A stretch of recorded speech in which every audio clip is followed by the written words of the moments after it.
Okay, welcome everyone to this edition of EFP Informs.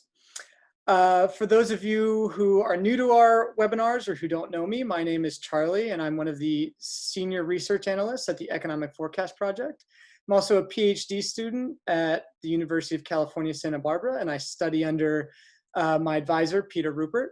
I'm joined by my colleague, Ryan Sherrard, who is also a senior research analyst at the Economic Forecast Project and also a PhD student at the University of California, Santa Barbara. Before we get started, I'd like to just sort of lay out the ground rules for those who may not have joined us for one of our past webinars. So we've disabled a number of features for attendees just for security reasons. In particular, attendees are not able to unmute themselves, nor are they able to share their screen with one another. This is just a precaution we take to prevent any unwanted disruptions or Zoom bombing. We've also limited attendees' ability to chat with one another. In particular, anything that you write in the chat box will not be visible to any other attendee. If you do have any questions throughout the webinar that you'd like to be asked of our panelists, please submit those questions to the Q&A box, which should appear as a clickable button at the bottom or top of your Zoom interface. So before we get started, I would like to introduce a new addition to our team, a new face that you might see on your screen, Fatima. Fatima?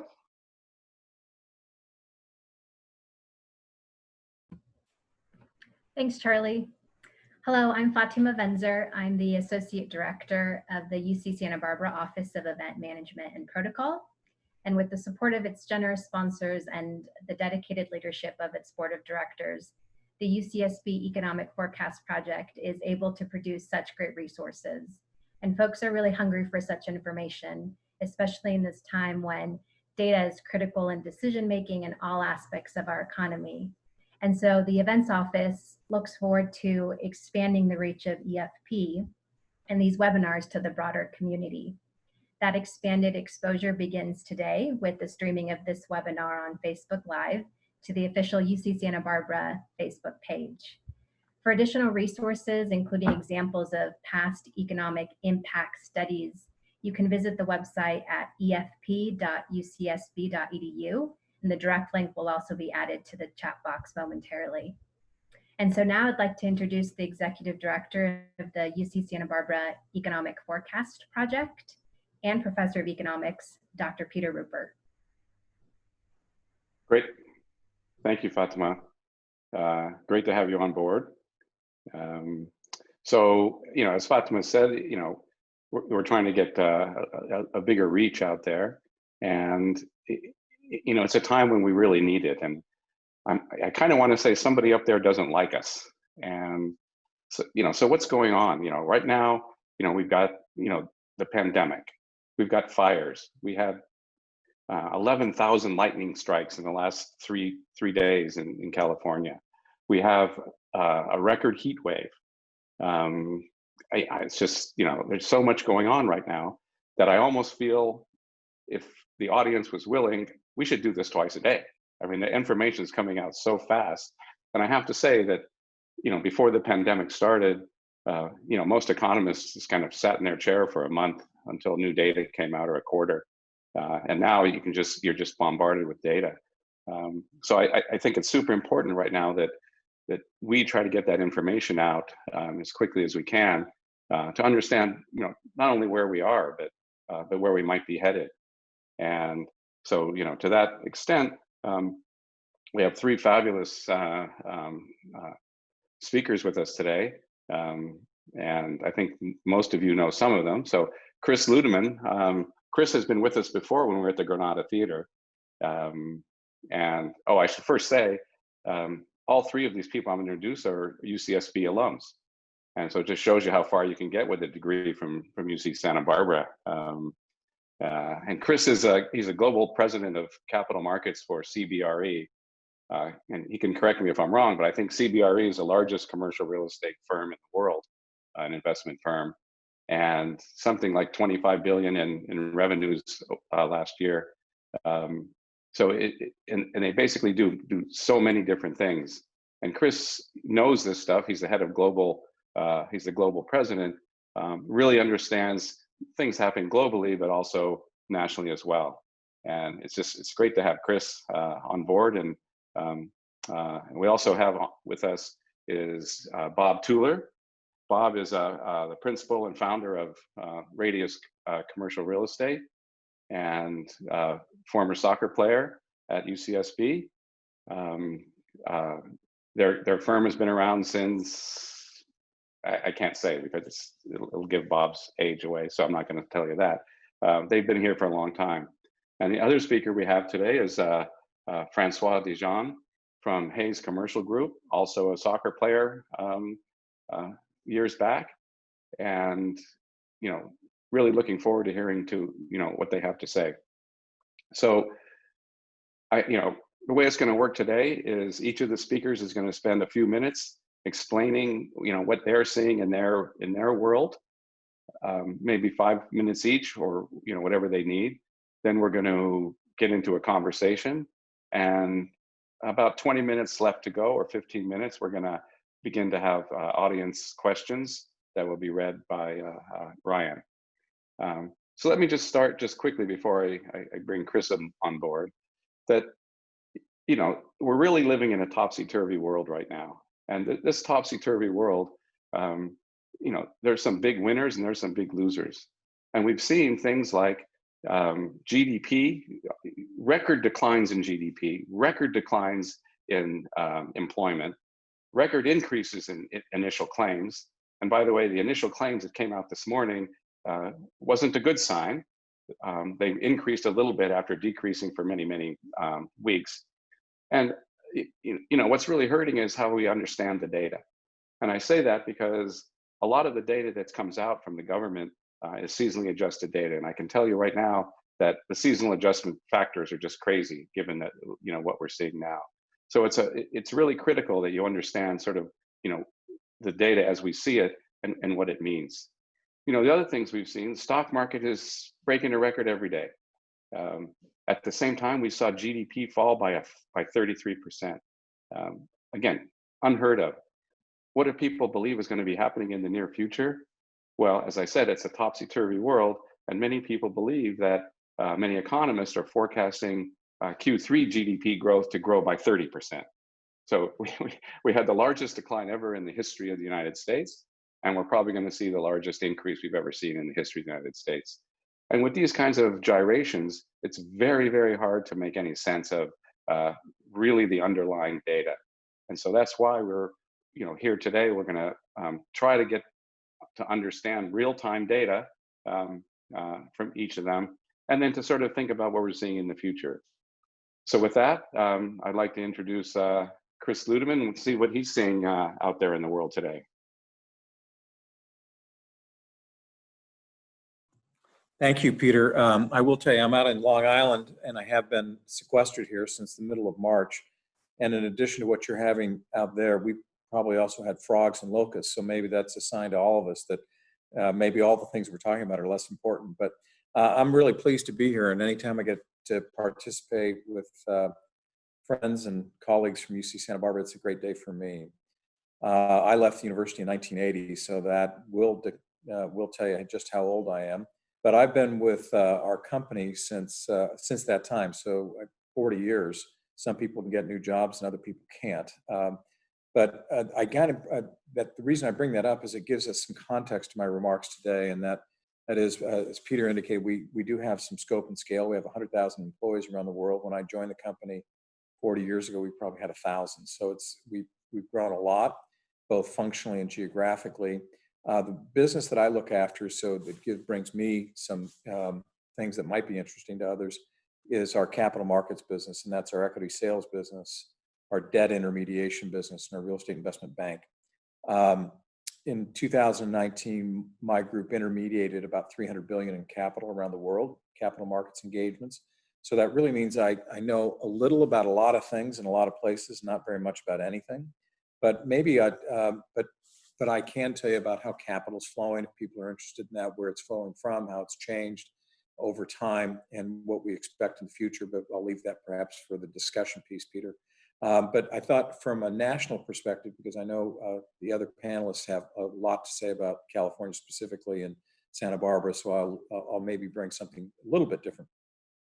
On a typical functioning week, meaning pre-COVID in the United States, we launch between 110 and 125 deals into the market. And that's just equity deals, not debt.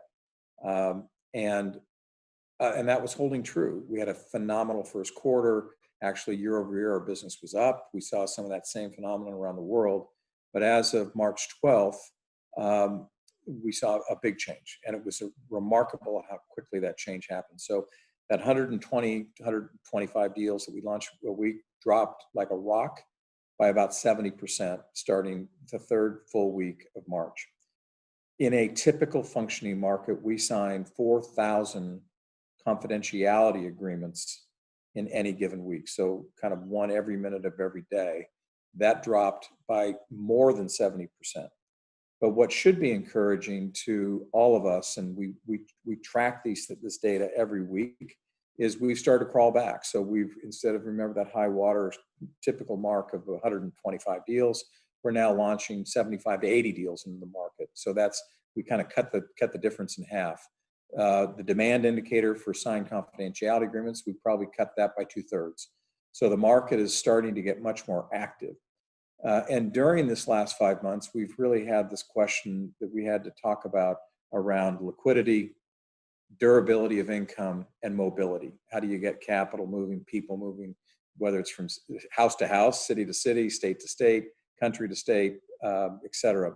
And in each of these areas, notwithstanding the challenges that we have in different parts of the world, those are also improving. The debt markets have gotten, they froze pretty quickly, but they have really started to loosen up. Now, different parts of the debt markets are more liquid. The major money center banks have been largely pencils down on debt, although we're starting to see signs that they're about ready to come back into the market, but they went from playing offense to really asset management, as did many of the lenders that were out there. So the big money center banks, I think B of A, I think Wells Fargo, largely hit the sidelines. People were worried about the durability of the income in the buildings. You picked the product type.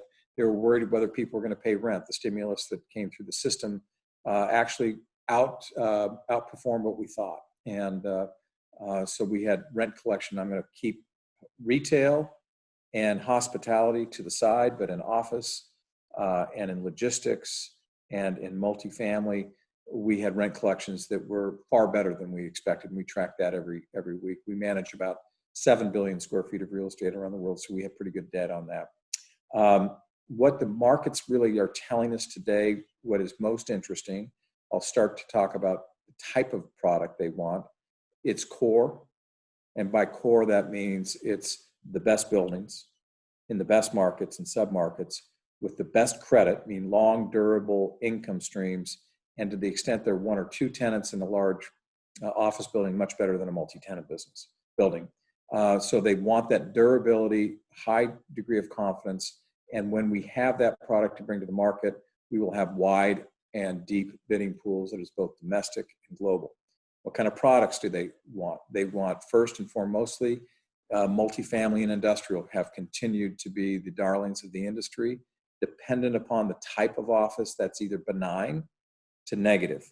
And hospitality, it's tough to get financed. Retail is a story that has got many chapters in it because not all retail is bad. Retail sales have done better. But the other products that have been of particular interest today would be what we used to call alternatives: life sciences, healthcare, data centers, student housing. Now, many on this thing, because we're all attached to the university, would say student housing isn't a real hurt locker, but that, as time permits, Peter, we might have a little discussion about student housing. The other thing that was, particularly in the office space, is how about occupation and are people coming back to work? What will the future of office look like? What's density going to look like? So you talked about the amount of data that's coming in. I think we've surveyed every occupier that we represent around the world. There's big news in the last couple of days that Facebook is working towards a more remote model around the country, at least, and around the world. Well, last week we signed a 770,000 square foot lease with Facebook. We represent Facebook in New York City. So, you hear these conflicting things. Some things hit the news that just aren't really consistent with what's happening in other parts of the business. So perhaps what I'll do is I'll pause there and leave time for my other colleagues to share their experiences in the market. Bob, I think Bob, you're up.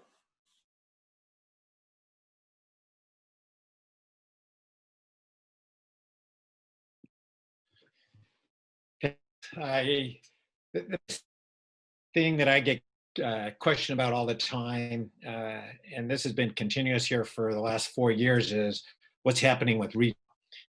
And retail, especially over the last 4 years, has been hurt quite a bit. To give you a perspective, the average vacancy rate for the last 30 years in Santa Barbara is under 2%, and it's 0.5% in the city of Santa Barbara.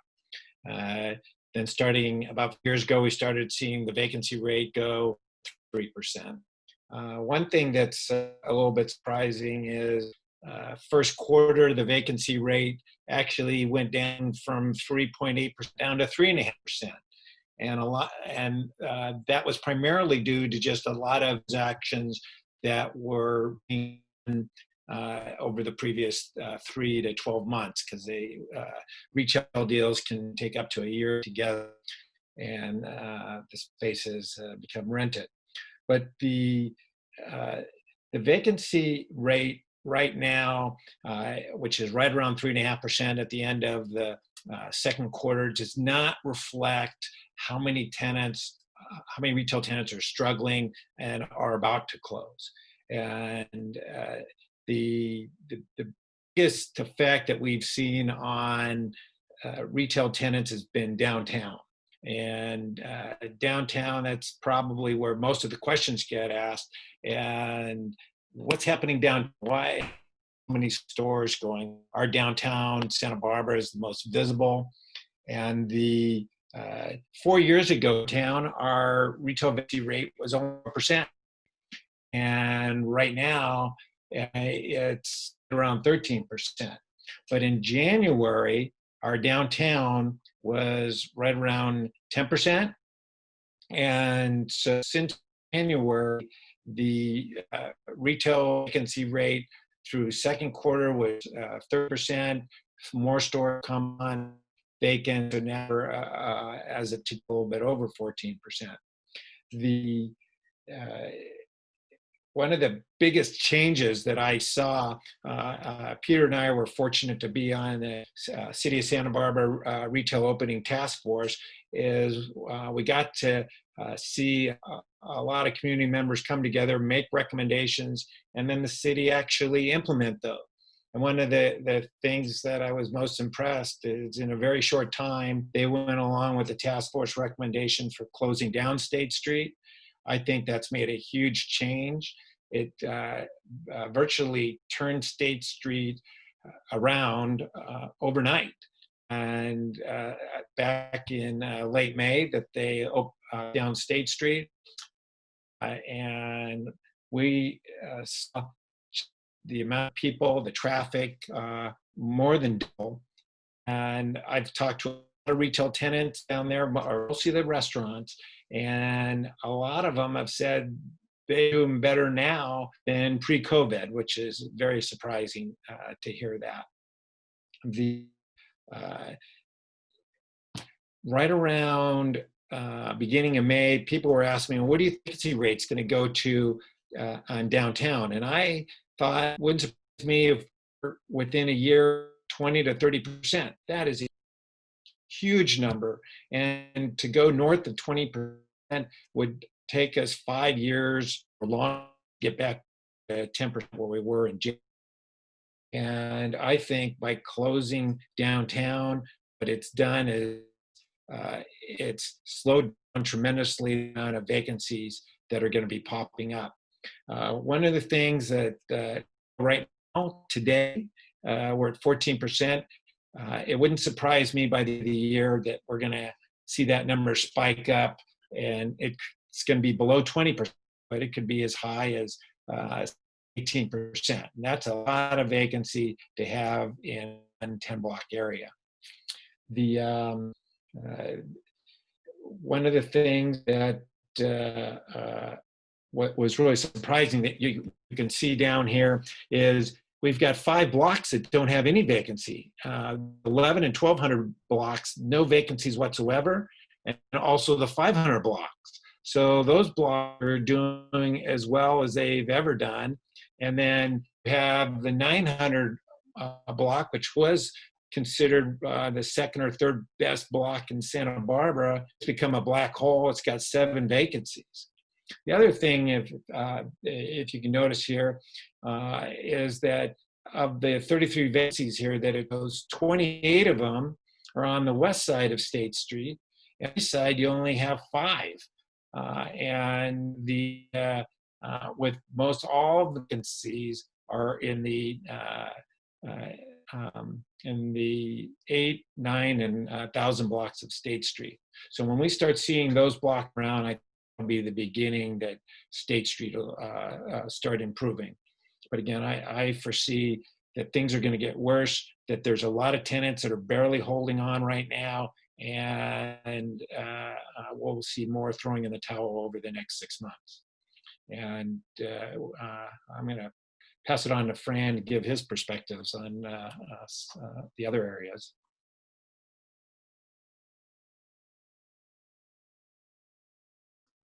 Thank you, Bob. Can you hear me? All right. So I'm going to give my perspective on the office market and the sales market on what's happened this year. I'm not going to focus on the retail, as Bob just kind of went over that. We're also I'm not really going to talk about the apartment or the industrial market, because those markets have actually been somewhat uneventful and more stable. But I think everyone's been asking, what's going to happen to retail on State Street, and what's going to happen to the future of office. So a couple things to think about. I've been given probably 3 of these webinars this year, and I feel like this is the first one where I've actually got some real data to share with people. Pre-COVID, 2019 was actually the best sales year we ever had in Santa Barbara. There was about 600 million in sales. On an average year, we have about 400 to 450. And we were going into 2020 doing very well up until about March. Year to date, we're at about 200 million in sales.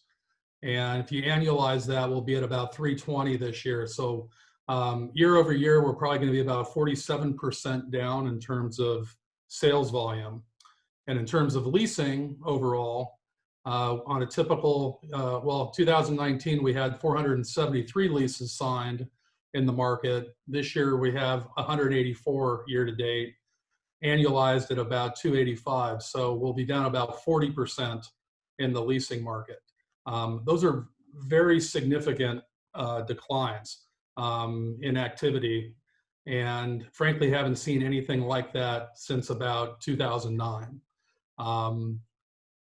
As far as office leasing, I think from about April and May, everyone was pretty stunned and nobody was doing anything. Activity was dramatically down. Everyone's been hypothecating on what the future of office is going to be, and I'm finally starting to see some real tangible evidence of what people are thinking because they're doing things. There's going to be an announcement next week from a very large high-tech company in Goleta that has decided to never reopen, and they're going to be letting go of about 80,000 square feet of space, and that property will be available. To put that in perspective, that's about 2 percentage points of vacancy for the office market in Goleta. It's going to be a significant announcement. On a smaller level, I've had several office tenants downtown come to me saying, hey, we're kind of liking working from home. I don't think we're ever going to return. Why don't you put my space on the market for sublease? And I haven't had a lot of those phone calls, but they're starting to trickle in. Overall, and this is going to be probably even surprising to Bob, the vacancy rate in the office market from Carp to Goleta was 5.8% at the beginning of the year. With the addition of this announcement that's going to happen next week, we'll be up to 8.2% in the span of less than 9 months. So I'm starting to see, I guess maybe want a better word, some cracks. There are people starting to make decisions on how much space do they really need? Are they going to be coming back? Can they operate in less space? We have seen some transactions, albeit been down quite a bit this year. But I would say most of those transactions that I've done in the office sector have been either, I've been mostly downsizing or downsizing looking for a better rate. And I suspect that that's going to carry through the balance of the year and into next year as well. So that's my quick update on the sales market and the leasing market. One other thing to note actually is of that, the 200 million of sales that have been done this year, that number is actually even skewed up a bit because the Procore campus sold back in June for 44 million. And there was a 151 unit apartment complex that sold in IV for 73 million. So if you took those two transactions out, there's only been $89 million of sales all this year, which is extremely anemic, which is basically telling you that investors are on the sidelines right now, kind of waiting to see what happens. Peter? Great, thank you, Fran. Wow, so much stuff. So again, a lot of people also ask me about, what's going on with remote work. As far as I know, there's really not any good research done on, how effective remote work is, and it's not at all clear to me that everybody who thinks they're going to stay home and work, are going to end up that way. I mean, we don't have the data yet on it, and so it's a little bit, I think, premature for people to say, yeah, we're all going to stay home and work from home. But anyway, we can talk a little bit more about that. But one thing I want to go back and find out from everybody. I mean, so Chris, you alluded to that, people paying rent was a little bit better than you guys had anticipated. So what is that number like? I mean, are people paying 80% of the rents? Where is that number? And then, we can find out what's going on with that in Santa Barbara as well. Well, I would say, Peter, and again, there can be little spots that can be bumpy in any of the data, but again, this is all data driven. I'll give you an example. I was had a long call this morning with a big REIT headquartered in the Southeast. Their rent collection, all office primarily, they might have ancillary retail, but they're well into the mid to high 90s in what they've collected in rent. I think landlords have gotten a little tougher, frankly, because unless there was a real bona fide need for rent relief, particularly with the stimulus that's come through, most of the multifamilies that we've tracked is in the mid 80s or better. We're starting to see some concern in the B and C category, primarily because if the stimulus doesn't come through, that could put some stress there. Retail rents, depending upon where and what, have been, we expected something well below 50, and we're kind of tracking at kind of the 60 to 65%, at least in our portfolio. And again, you can have these anomalies, other places that things have been vacant for a long time. In industrial, again, those rent collection the data is as you might expect. Look, if you liked industrial pre-COVID, you really like it now, and those are all exceeding 90%. Now, when you say that, and you would say, well, has it always been 100%? The answer is never. There's somebody that doesn't pay their rent. So it's been remarkably resilient. Where we did have some stress early on in our industrial portfolio, real estate management was in, what I would call small bay industrial, where that might be reflective of small businesses. Some of it was just because the rent was coming in later because they didn't have access to their spaces they would have liked. So they didn't have the same systems. But that is normalized, and I think the real issue that we're all going to watch is if we don't get another wave of stimulus, or if the stimulus that we get next is appreciably different than what we had previously, how will that that rent collection experience hold up. And Peter, just from a local level, I handle leasing on a couple million square feet of office space locally, and the collection was about 95%. So it's pretty consistent with what Chris said. Retail's a Yes, different story. Okay, what's retail like? I've heard anywhere from 25 to 50 75 to 50%, depending on the product type. And I think as Bob alluded to, and it's, there's a lot of people really just holding on, and struggling. So it's going to be interesting to see what happens over the next few months. But there is no real relief package for these landlords. I mean, correct me if I'm wrong. I don't think the landlords are getting any particular kind of relief. Is that so? Well, maybe I'll just throw something out that everybody else Yeah. can respond to. What we've found, frankly, is that, and we have a loan servicing book of about 250 billion. So we were able to kind of watch what's happening in that loan servicing book. We've seen actually very little distress coming through. Maybe that's the quality of the book, but we've seen the federal regulators be pretty accommodative to the lenders. The lenders have in turn to this point become quite accommodative and constructive with their borrowers, perhaps being much, if you had reserves for vacancy, tenant improvements, capital, they would allow those reserves to be used to service the debt. But so that the distress that we would think that would have been coming through the system hasn't really become as evident as you think it would be, because the whole system doesn't say, hey, we think we've got a bad lender because they've made bad loans.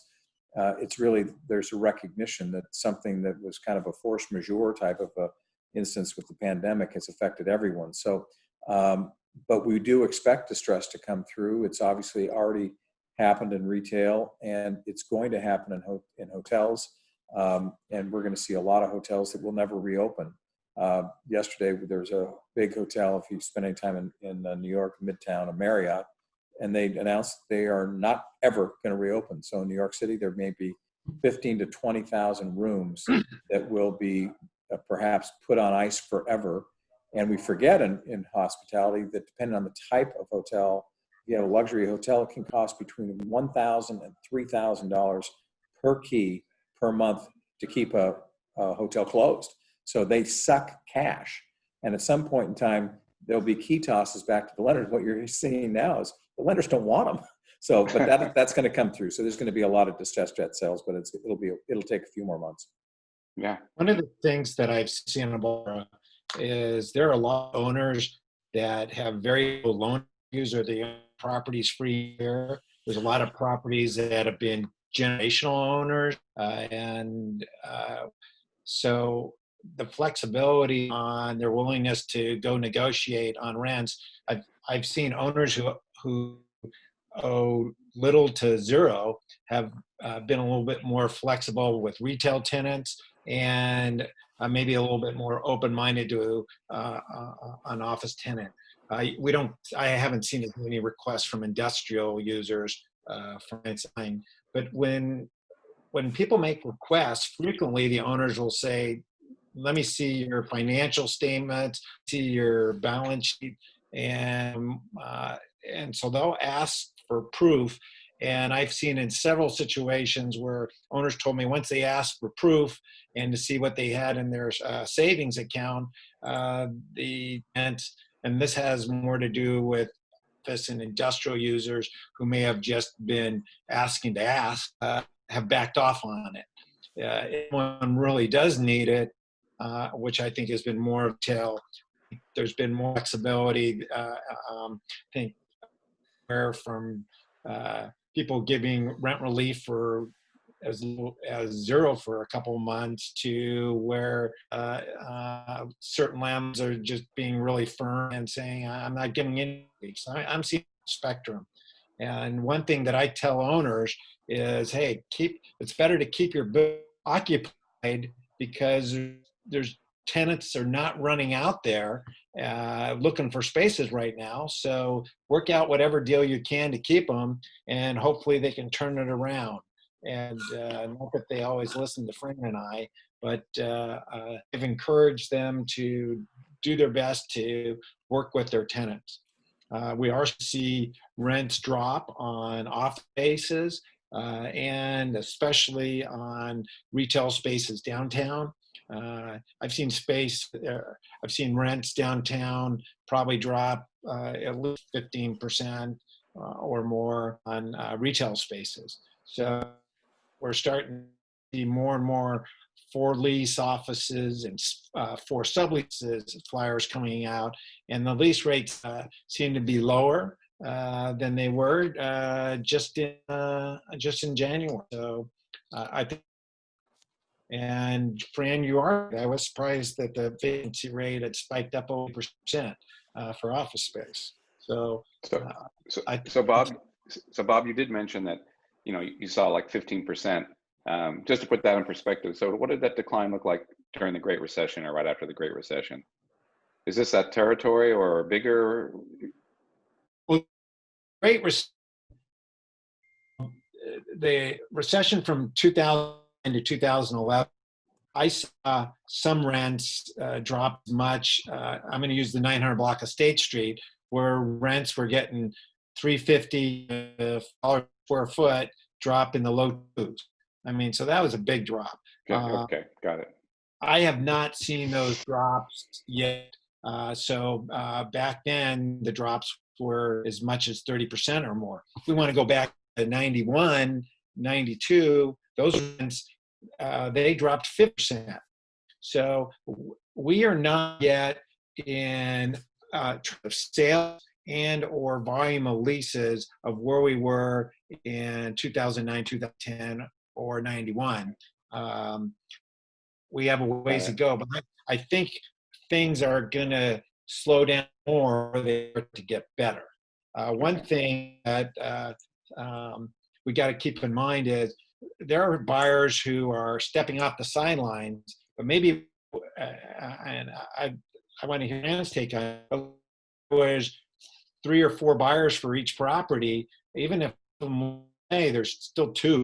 And so if properties are priced at fair market values, I'm still seeing sales transactions going on, just not as many as we did last year.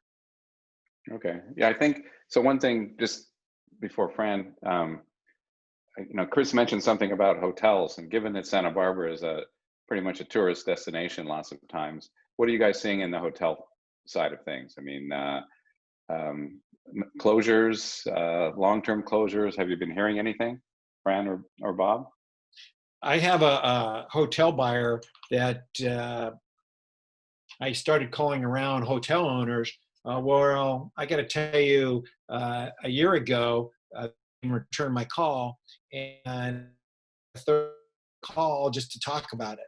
So I don't think there's been a lot of hotels put on the market, but I've had some hotel owners tell me I will consider selling my, but they will not. They say I'm not going to drop my price, reflective of what the current room. So that could change from now if we're still. Yeah, Peter, I think there's 2 different types of hotels. There's the short range LA traveling hotel, weekend visitor. I think those are doing pretty well, especially down by the beach.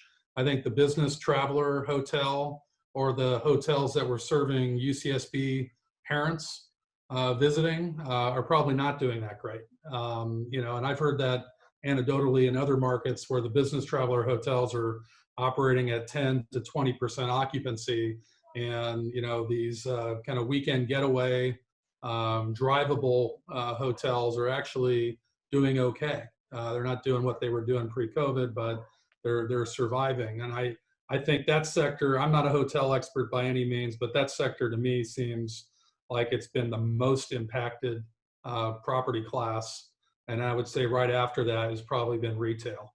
Those have been the real 2 stressful sectors. Offices, I think, fared just fine so far. I think it's got some headwinds ahead of it.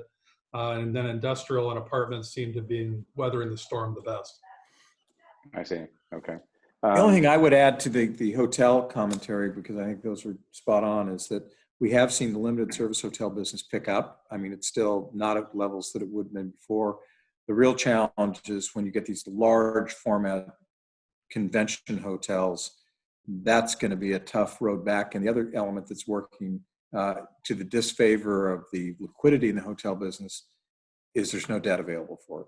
And so you're going to have to get some debt accommodation to create some liquidity, or otherwise they're going to be so deeply discounted. And we're trading some hotels, and most of the ones that we're trading are probably 20 to 30% off the pre-COVID kind of pricing. But they're generally all cash deals unless there is a special relationship with a lender. I see. So before we turn to questions from attendees, Chris, you mentioned something interesting about student housing, and obviously a big interest here in Santa Barbara, given the size of our community and then the size of the student population. And one thing that's kind of puzzling to me, well, a lot of things are, but so I don't know what these schools were thinking. Like University of North Carolina, you may have seen, they decided to be in person. They were open for a week, and then they shut down. I'm not sure what they expected. I mean, all of a sudden you have 20,000 students coming and hanging out and partying. They're not social distancing. Obviously, you're going to see cases rise. But so and a lot of schools have followed that. UCSB is going to be online for the first quarter. Yet there's still a lot of students in Isla Vista. But you mentioned stuff about the student housing that's been doing phenomenal. So what's happening there? I would say it's doing much better than people would have expected for all the reasons. The expectations for the reasons that you cited, expectations were low. But and I'm going to be generally correct and specifically wrong. Think about now that in any average semester, there are 350,000 American kids that are studying abroad. They're not abroad anymore; they're home, and they're going to stay in school in whatever format. In any given semester, there are 1.5 million foreign students that are in the United States. Most of those students, once COVID hit, didn't leave for fear that they couldn't come back. So they're still here. Another element, many of the on-campus housing formats, and we all remember the dorms at UCSB, they are dramatically, when they do open, they're going to be dramatically less dense. So consequently, they're going to have a third to a half fewer students in those buildings. So they're pushing all those students into off-campus private housing, student accommodations. What we're seeing around the country is a lot of universities are trying to master lease large format apartment buildings, large format, even hotels that have been shut down. So there's going to be some unexpected but potentially positive consequences and some relief from areas that perhaps if we thought deeply about it, we would have come to a different conclusion. So now what is challenging is there's more selectivity about capital and where it wants to go for student housing. It's got to be the better universities. They track very carefully whether attendance statistics are moving up or whether they're moving down. But generally, it's a much better story for private capital and student housing than we might have expected 5 months ago. Bob, Fran, anything in that space that you see? Well, ironically, I'm the trustee on a fraternity house in Isla Vista, and we typically have 34 people living in, and we have 18 rooms, and we'll be lucky to get 18 people living in this year, and they'll be all singles. We're not going to have anyone double up. Most of the parents co-sign leases. They've been very reticent to sign leases and co-sign. Here's school starting in what, 3 weeks, 2 weeks, and we still don't even have 18 occupants for the house. So it's been very difficult in my little personal experience to get people to sign leases. I think some landlords were luckier than others. They signed leases in January. So their apartments in Isla Vista were full before COVID hit for the coming year.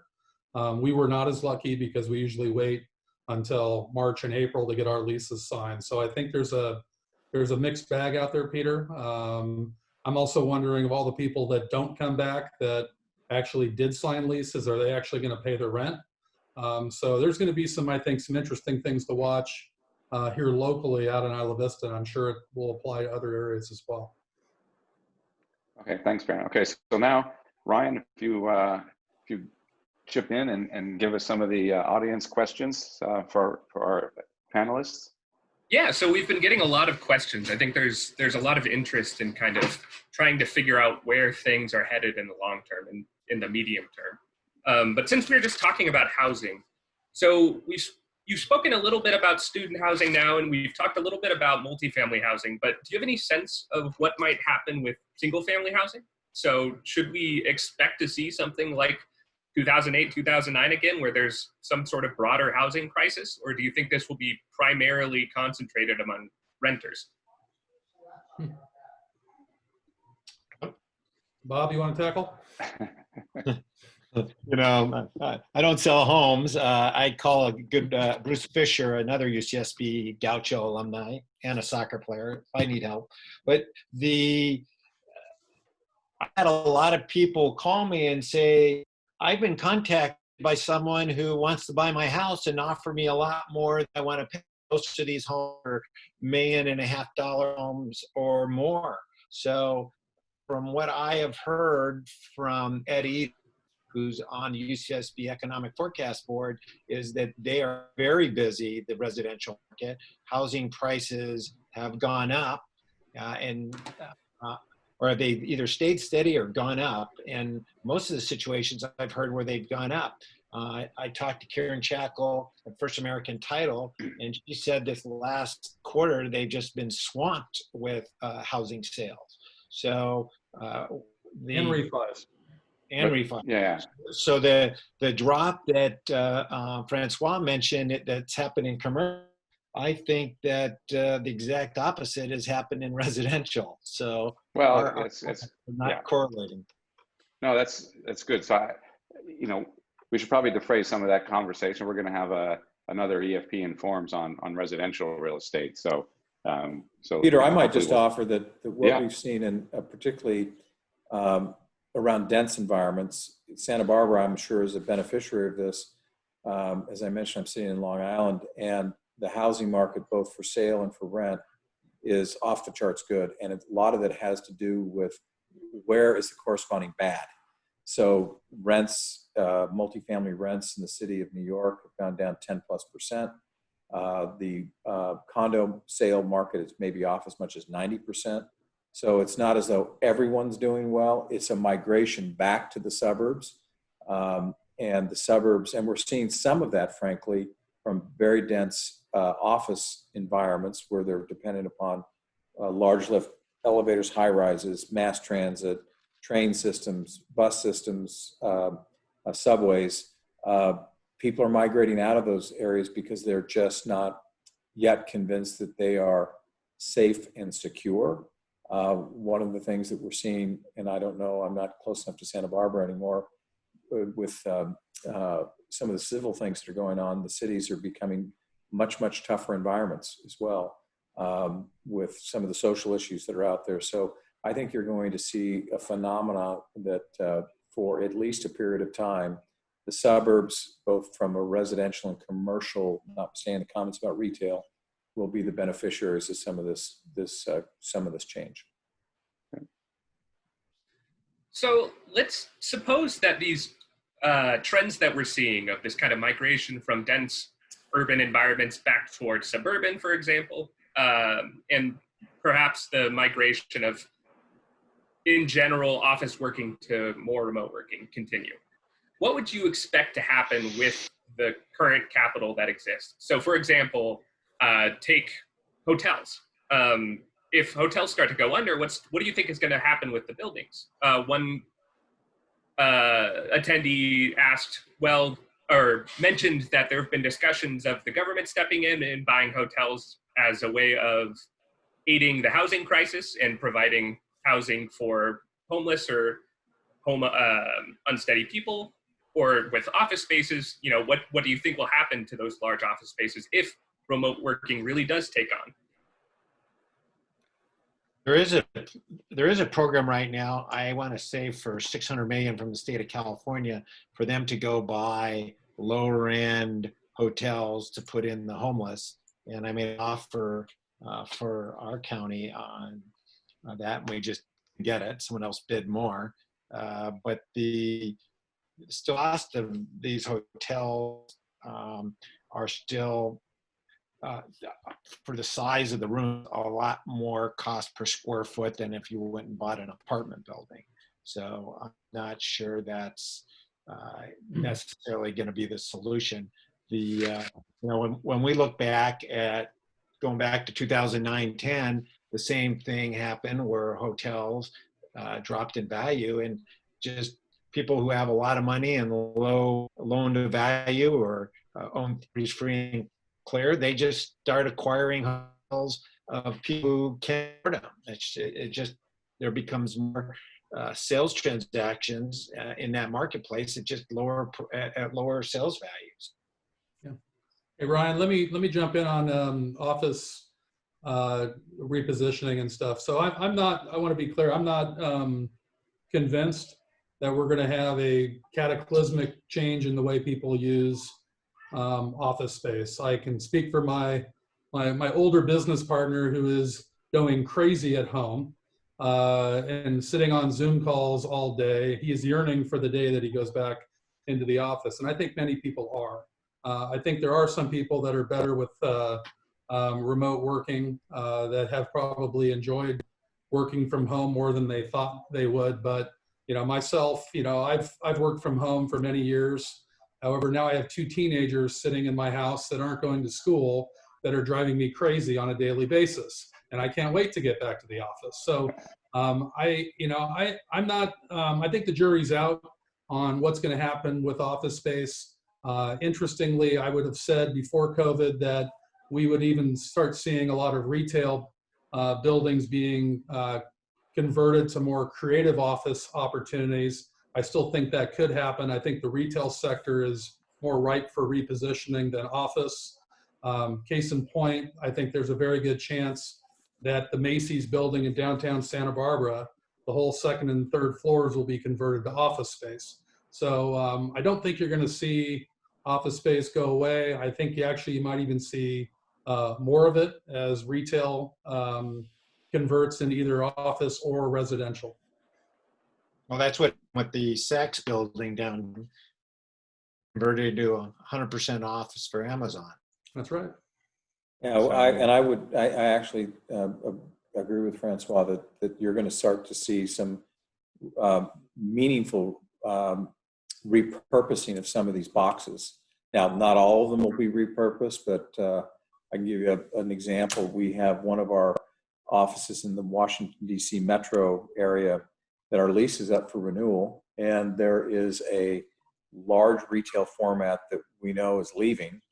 And based upon the footprint and the unique nature of that box, we're thinking about putting our entire office space in there, not because it's going to save costs, but it'll be accommodative to the way we want to work, and it will accommodate the changing needs relative to density and mobility in and out of that space. I mean, we're going through a time here that I guess a bad parallel was right after 9/11. If you thought about 9/11 now, it may not have been as impactful in Santa Barbara, but it was certainly in Los Angeles and places like New York and San Francisco. People said they'd never fly again.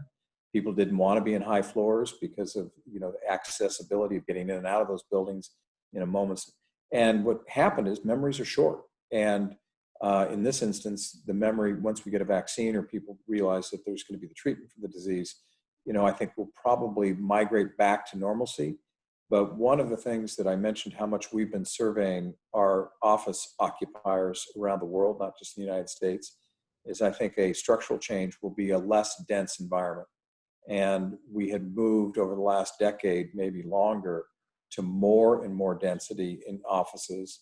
And even before COVID, there was a general belief that we as an industry had gone too far, and there was too much density. But we were looking at office spaces as a way to attract and retain the best talent. Those things don't go away. It's hard to build a culture remotely. It's hard to mentor people remotely. It's hard to train them. You know, the got a minute things in many businesses are super important. But if you're no mistaking about it, I think there's going to be more flexibility in workspace and how people work, either remotely or in the office space. So that'll be a change. But and we all look at through a lens that we want it to be. But my guess is 2 to 3 years from now, we won't see a dramatic change in the amount of space people take. Because if you're task-oriented, you can certainly work remote all the time. But if you're project-oriented, team-oriented, hard to do over time. So, Bob, I have a question specifically for you, but of course, if anyone else wants to jump in, feel free. A person writes that lease rates dropping on State Street downtown, which you talked a lot about, but what do you know about what's going on elsewhere in Santa Barbara County? So let's say Upper State, for example, or Coast Village Road.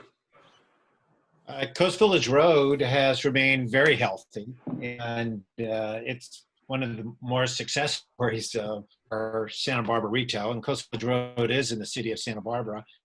There's very little vacancy, Coast Village Road, and they also get lease rates in Santa Barbara are on Coast Village Road.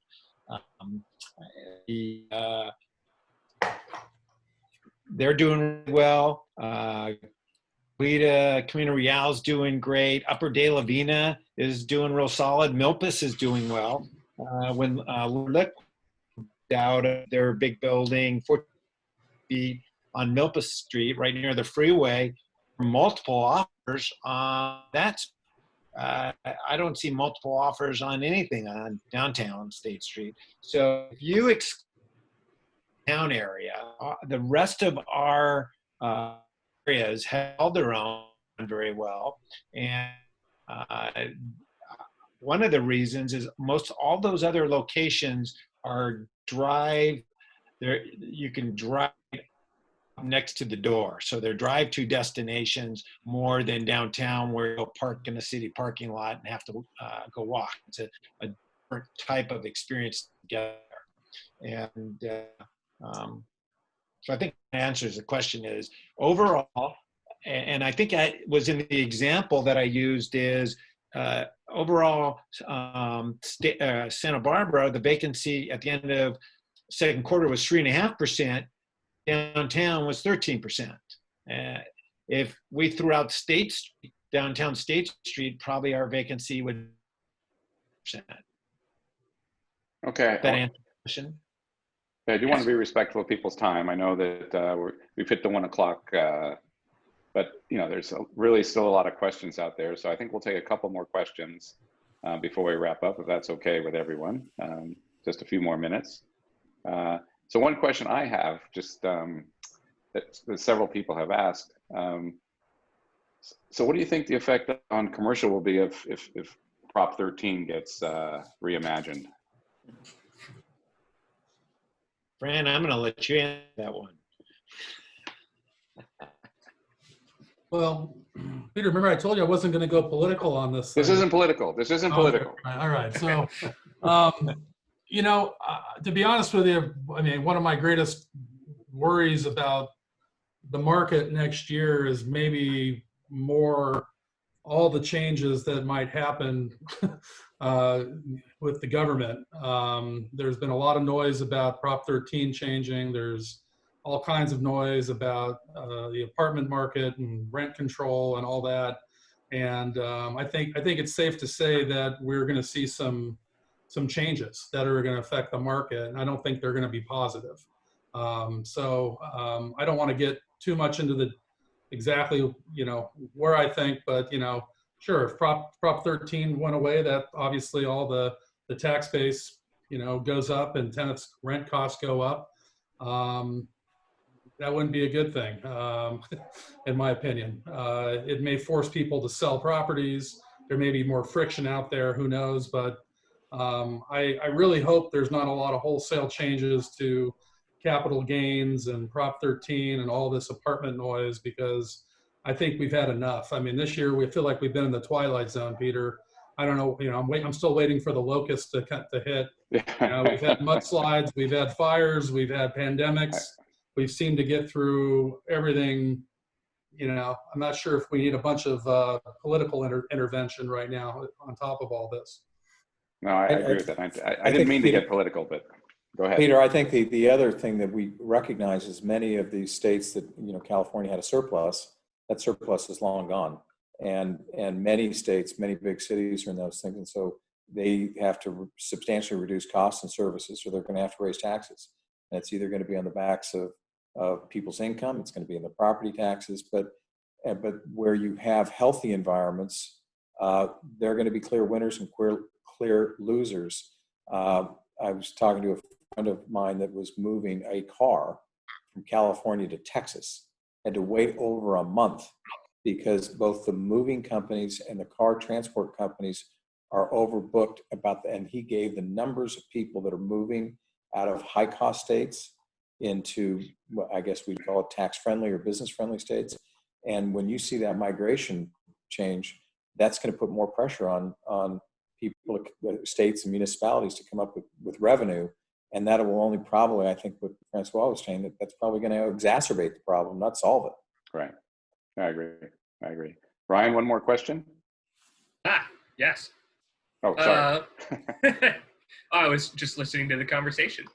So there have been a few questions trying to kind of pinpoint very specific industries that may or may not be more or less affected. So somebody's asking about ag property, another person is asking about cannabis real estate expansion. So you've discussed kind of how retail in particular is hurting, but other industries maybe are hurting a little bit less. Can you speak maybe to any other, maybe let's say niche industries that would have surprising results? Fran liked that one. Go ahead, Bob. I got distracted there. Sorry about that. I think in terms of the cannabis industry, there's been a number of sales in Santa Barbara County, and some of the prices that have spiked the last few years have been eyeing at what they've sold for. And in that, there's been leases by people in the cannabis industries for their manufacturing to go lease empty building in Goleta and also in Santa Barbara. So that industry has grown. I don't know if it's grown to the extent that they were thinking it was going to grow, but